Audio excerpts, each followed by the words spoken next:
Hello everyone, I am Anne Maria Alex, Assistant Professor, Department of Pharmacognosy.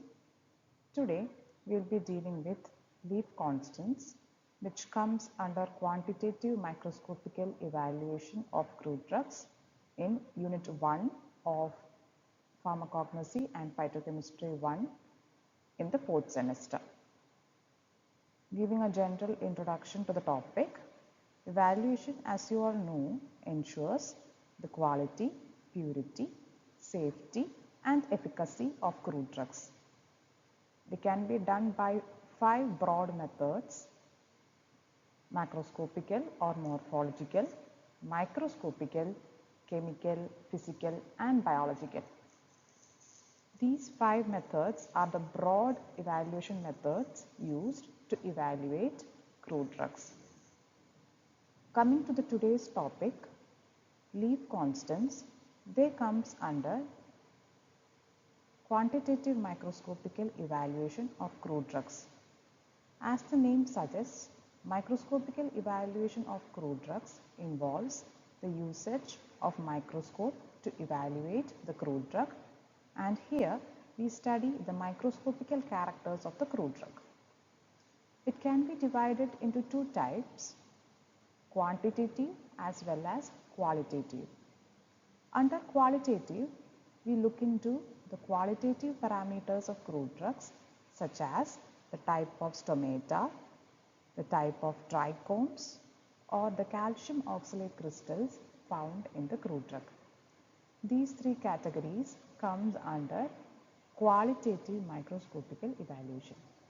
Coming to today's topic, leaf constants, which comes under quantitative microscopical evaluation, we have leaf constants along with linear measurements and lycopodium spore method, which are considered as quantitative microscopical evaluation. Coming to the topic, today we will study 5 quantitative microscopic parameters that are used to identify and authenticate leaf crude drugs. These are constants because they remain fixed for a given plant species, regardless of environmental conditions or the age of the leaf. What are leaf constants? Leaf constants are quantitative microscopic parameters that are constant for a given plant species. They are used as characteristic features for identification and differentiation of allied or closely related species of the same genus in both air-dried and fresh conditions. Imagine two dried leaf drugs that are almost identical or same color or same texture. We cannot tell them apart by morphological evaluation. In such cases, we use microscopical evaluation, which uses leaf constant as a parameter to identify each species. There are 5 parameters or 5 leaf constants. First one is the stomatal number, which indicates the average number of stomata per square millimeter of leaf epidermis. Second one is stomatal index, which is the percentage of stomata to total epidermal cells. Third one is vein islet number. It is the number of vein islets per square millimeter midway between midrib and margin of the leaf. Coming to the fourth one, vein termination number, which is the number of free veinlet endings per square millimeter midway between midrib and margin. And the last one is the palisade ratio, which is the average palisade cells beneath each epidermal cell. These can be done on powdered crude drugs also. That is, palisade ratio can be done on powdered drug also. And one point here which we should remember is that these parameters are exclusive for dicot leaves and are used in pharmacopoeia and drug standardization. Coming to the first parameter, that is stomatal number. Stomatal number, as I already defined as the average number of stomata per square millimeter of the leaf epidermis. Coming to the procedure or how it is done. First, the leaf is selected, preferably a matured leaf, and what we do is we cut a square of 5 millimeter from the middle region, that is midway between the midrib and the margin. After that, this leaf is treated with chloral hydrate solution to remove the chlorophyll so that the leaves becomes transparent. After removing the chlorophyll, the upper and lower epidermis is peeled out using forceps, and these are mounted on the slide with the glycerin. Camera lucida is attached to the microscope, and after calibration with the stage micrometer, a 1 millimeter square is drawn on the black chart, and the stomata and the epidermal cells are traced out, and the total number of stomata is counted. We will be repeating the same procedure according to the calibration value of the microscope. Sometimes it may be 4, sometimes it may be 10. It depends upon the calibration factor. So here I have given a pharmacopoeial reference value of some drugs. As you can see, Alexandrian senna and Indian senna, the stomatal number is just one range apart. That is, Indian senna is having 30 to 50 per millimeter square, whereas Alexandrian senna is having more number of stomata, that is 40 to 60 stomata per millimeter square. So I guess this gives an idea about how stomatal number is performed. Coming to the second one, that is stomatal index. Stomatal index by definition is the percentage which the number of stomata forms to the total number of epidermal cells, each stoma being counted as one cell. So we have a formula, SI is equal to S divided by S plus E into 100. So why we consider stomatal index as a more reliable data than stomatal number? The reason is that stomatal number varies with leaf age and environment. Stomatal index accounts for the epidermal cell density, making it a more reliable and constant parameter for diagnosis. So here we can see that in the case of senna identification, Alexandrian senna and Indian senna, Alexandrian senna is having stomatal index of 10 to 15, while Indian senna is having 11 to 20. Okay. Now, coming to the importance. Stomatal number can vary depending upon the age of the leaf or environmental conditions, whereas stomatal index stands constant. I guess the point is clear. Now, coming to the third leaf constant, that is vein eyelet number. Vein eyelet number can be explained only if you know what is a vein eyelet. So, a vein eyelet is a tiny area of mesophyll tissue completely enclosed by the ultimate veins or vein islets of the leaf vascular system. So they appear in the central region of the leaf between midrib and leaf margin. Just see a dicot leaf against a light source. You can see that there is a network of tiny veins forming mesh-like patterns. So inside each vein, there is a small area which is enclosed by these veins or vein islets to be specific. These are known as, or the area enclosed by the vein islets are known as vein islet. So coming to the procedure, the same steps of procedure as we have done for stomatal number is repeated again. The chlorophyll is removed using chloral hydrate solution by boiling a piece of leaf for 30 minutes. It's washed with distilled water. The leaf is mounted on a clean slide. Camera lucida is set up on the microscope. Black chart paper is used. 1 millimeter square is drawn on the black chart using stage micrometer after calibration. Now we will trace the vein islets enclosed within the square. And again, for adjacent 2 slides also, we will be tracing these out. We will be repeating the same for around 4 adjoining squares, which gives us the average vein islet number per square millimeter of that leaf. Here also, the reference values of Senna is provided for vein islet. Alexandrian Senna has 25 to 29.5 millimeter square, whereas Indian Senna vein islets ranges is low, that is around 19.5 to 22.5 per millimeter square.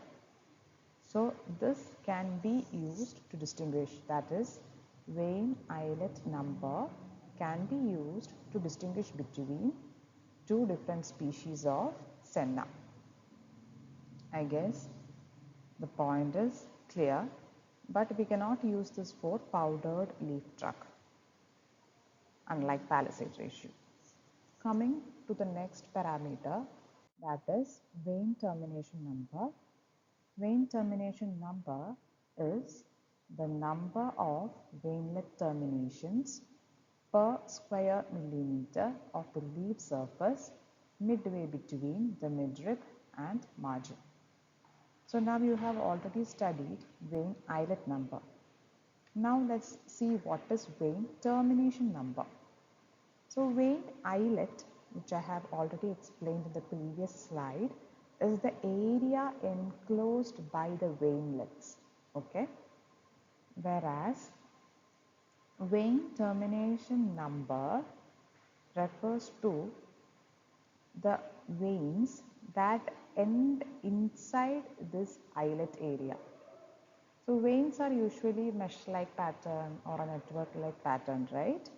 But you may have observed that inside some islets, there are some vein endings which just end abruptly. That is like a dead-end road. So that can be termed as vein termination.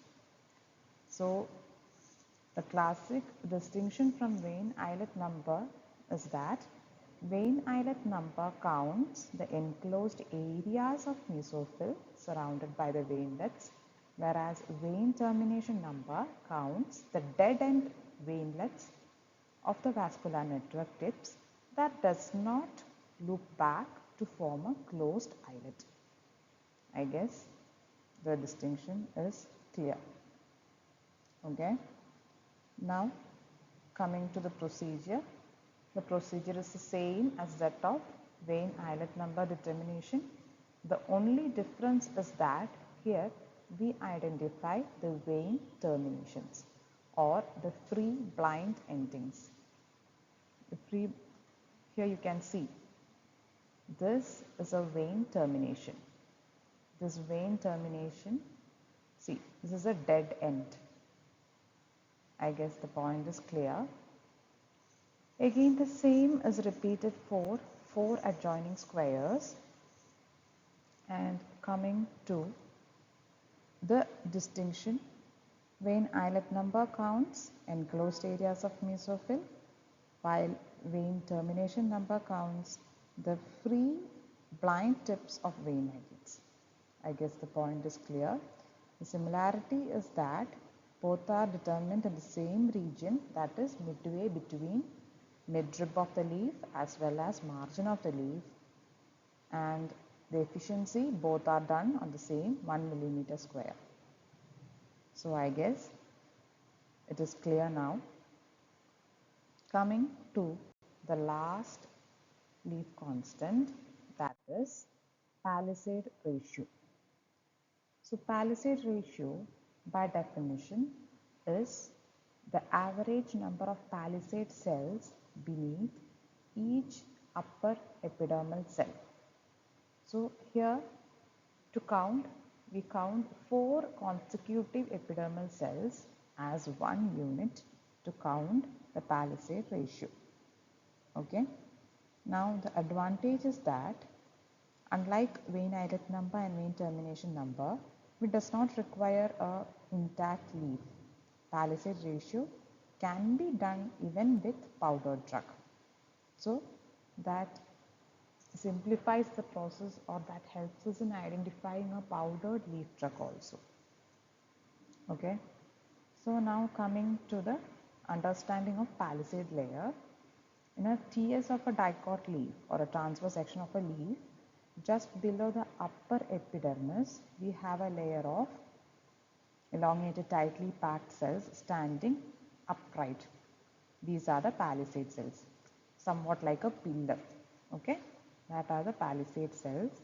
They are the ones which contains most of the chlorophyll, and the number of these palisade cells that lie beneath each epidermal cell is the palisade ratio.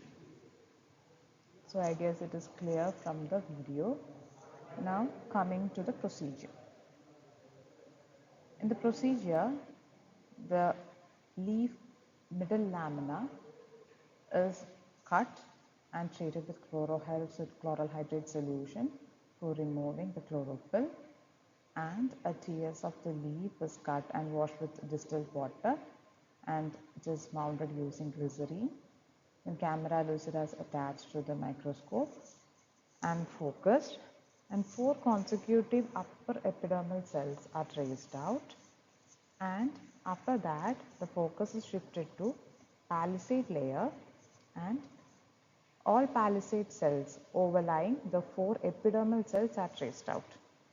So as I already mentioned, 4 consecutive epidermal cells are counted as one unit, and divide total by 4 palisade ratio of that leaf.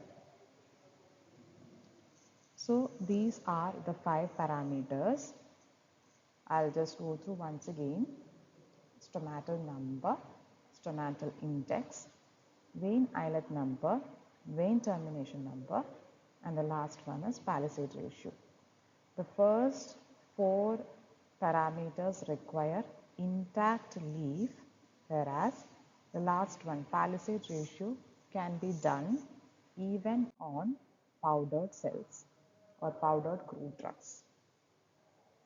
Coming to the instrument which is used for performing microscopical evaluation, that is camera lucida. Camera lucida is an optical instrument. When attached to a compound microscope, superimposes the image of the microscopic object onto the drawing paper placed alongside, which allows us to trace the magnified image to scale. So it just works on the principle that reflecting a beam of light through a prism and plane mirror. So I guess it is clear. Camera lucida is just an optical instrument which is mounted on the compound microscope that superimposes the microscopic image into a drawing paper so that we can trace the microscopic structure found. So there are 2 types of camera lucida: Swift-Eaves camera lucida and Abbe's drawing apparatus. Type 1 Swift-Eaves camera lucida, here we use 2 prisms, a left-hand prism and a right-hand prism, whereas in the case of Abbe's drawing apparatus, we use a mirror and a prism combination instead of 2 prisms. Okay. Here the light in the case of Swift-Eaves camera lucida, light from the microscopic object passes directly through an opening in the silvered surface of the left prism to the observer's eye, and the light from the drawing paper is reflected by the right prism and the silvered surface of the left prism causing the pencil tip to appear superimposed on the microscopic image. And drawing board is tilted for the correct illumination adjustment. But in the case of app-based drawing apparatus, the drawing board is fixed. That is, we cannot tilt it like the Swift eaves. And here the mirror is adjusted to get the correct illumination. You people will be doing yourself these parameters in the practicals. In our college, we use app-based drawing apparatus. That is a combination of mirror and prism. So I guess it is clear. I'll just give a quick comparison of Swift Eaves camera lucida and app-based drawing apparatus. In the case of Swift Eaves, we have two components, that is two prisms on the left and right, whereas in the case of app-based drawing, we use a combination of one prism and one mirror. And the light control is done by tilting the drawing board in Swift Eaves, while the mirror angle is adjusted in the case of app-based drawing apparatus. Coming to the drawing board position, Swift Eaves, we can tilt the drawing board to adjust the light, whereas in the case of app-based drawing apparatus, the area or the drawing board is fixed. So even though both are distinct or both are different, both work on the same principle, that is superimposing the microscopic image on drawing paper for accurate scale tracing. So I guess it is clear now. Now let's go through the topics which we looked into today. This is the comparative summary of all leaf constants. So in the case of stomatal number and stomatal index, the measurement area or the area which is used to measure the stomatal number and stomatal index is the leaf epidermis, that is upper and lower epidermis, and it requires intact leaf. Okay, but in the case of vein eyelet and vein termination number, the area used for evaluation is midway between midrib and margin. And in four parameters, that is stomatal number, stomatal index, vein eyelet number and vein termination number, the leaf should be intact and cleared of chlorophyll using chloral hydrate solution. Coming to the palisade ratio, transverse section of the leaf is used, and it can be done even for powdered drug. So I guess this gives you an idea of all leaf constants. Coming to the significance and applications of leaf constants. So there are mainly 6 applications. First one is drug authentication. As I already gave the example, we can identify each plant species using these leaf constants as it acts as a fingerprint. So we can confirm or reject the identity of a leaf by microscopical evaluation or leaf constants. The second application include adulteration detection. So if a genuine drug is adulterated or substituted with a similar looking leaf from another species, the leaf constants will differ, as I already gave an example of Alexandrian senna and Indian senna. Third application or significance is the pharmacopoeial standard. Indian Pharmacopoeia, British Pharmacopoeia and WHO guidelines also mandate leaf constant testing as a part of official quality standards of all leaf-based food drugs. These are not optional, but they are mandated quality parameters. Coming to the fourth application is powder drug analysis.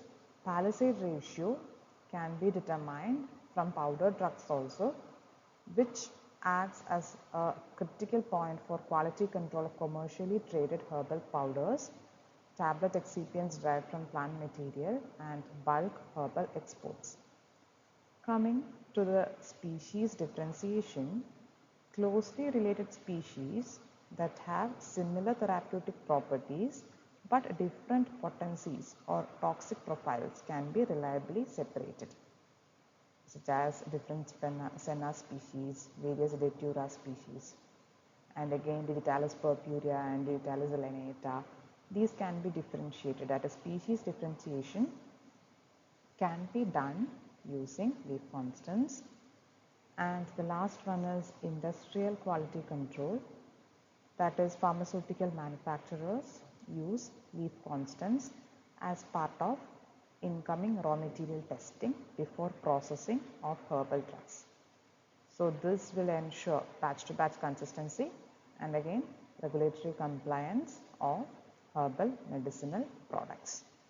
So these are the significance and applications, that is drug authentication, adulteration detection, pharmacopoeial standard, powdered drug analysis, species differentiation, and industrial quality control.